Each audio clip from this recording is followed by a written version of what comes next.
ये जितना दुखद है उतना ही निंदनीय भी है।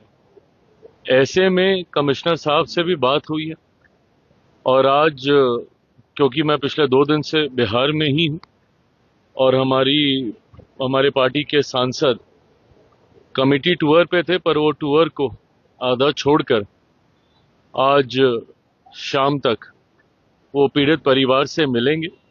एक बार वो मिलकर आए, परिवार क्या जानकारी उन्हें देता है उसके आधार पर गृह मंत्री जी से भी हम लोग बातचीत करेंगे।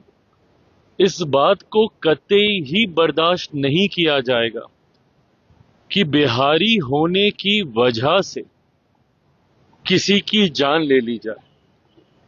मेरी लड़ाई खास तौर पर बिहारी अस्मिता की ही है। जब मैं बिहारी फर्स्ट की बात करता हूं तो मैं जात पात धर्म मजहब से उठकर उस खोए हुए बिहार के गौरव, बिहारी स्वाभिमान की लड़ाई लड़ने की ही बात करता हूं, जो एक समय में बिहारियों की पहचान था। नालंदा यूनिवर्सिटी हम लोग की पहचान था, एक से एक महापुरुषों की धरती, ये हमारी पहचान थी। पर जिस तरीके से कुछ राजनीतिक दल और उनके राजनीतिक रोटियां सेकने की सोच की वजह से बिहार आज बर्बादी की कगार पर धकेलने का काम उनके द्वारा किया गया और जंगल राज बिहार की पहचान बन गया।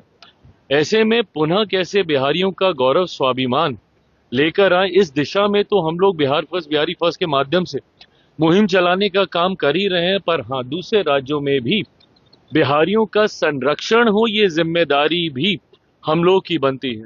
मैंने तो बिहारी फर्स्ट में ये प्रावधान भी दिया है कि जितने प्रवासी बिहारी हैं उनके लिए भी एक अलग से मंत्रालय का गठन बिहार में होना चाहिए। ये डेटा हम लोग के पास होना चाहिए कि कौन सा बिहारी कौन से राज्य में है, कौन सा बिहारी कौन से देश में है, और वहां पे अगर उन्हें कोई कठिनाई आ रही है तो किस तरीके से बिहार सरकार उसमें उनकी मदद कर सकती है इस दिशा में। क्योंकि हकीकत है, पलायन हुआ है, बड़ी संख्या में बिहारी दूसरे राज्यों में, दूसरे देशों में जाने के लिए मजबूर हुए हैं। पर दूसरे राज्यों में, दूसरे देशों में वो सुरक्षित रहें, ये जिम्मेदारी भी बिहार सरकार की हम लोग की होनी चाहिए। बिहारी फर्स्ट में मैंने इस प्रावधान को जोड़ा है। संभवतः सरकार आगे बढ़ेगी, हम लोग इसको मौजूदा सरकार से भी आग्रह करेंगे कि इस मंत्रालय का, इस व्यवस्था का गठन किया जाए।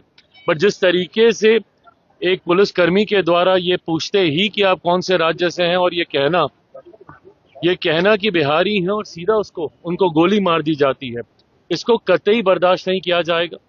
कार्रवाई हुई है, पर हाँ, पीड़ित परिवार को किस तरीके से न्याय मिले और एक प्रेसिडेंट सेट हो कि भविष्य में कभी कोई गलती से भी बिहारी पहचान को आधार बनाकर आपके साथ किसी तरीके का अत्याचार ना करे, इस बात को सुनिश्चित करने का काम हमारी सरकार, जिसमें दोनों सरकारों की भूमिका रहेगी, केंद्रीय गृह मंत्री जी से भी, क्योंकि ये दिल्ली में हुआ है, और बिहार सरकार के माध्यम से भी, दोनों सरकारें मिलकर इस बात को सुनिश्चित करेंगी।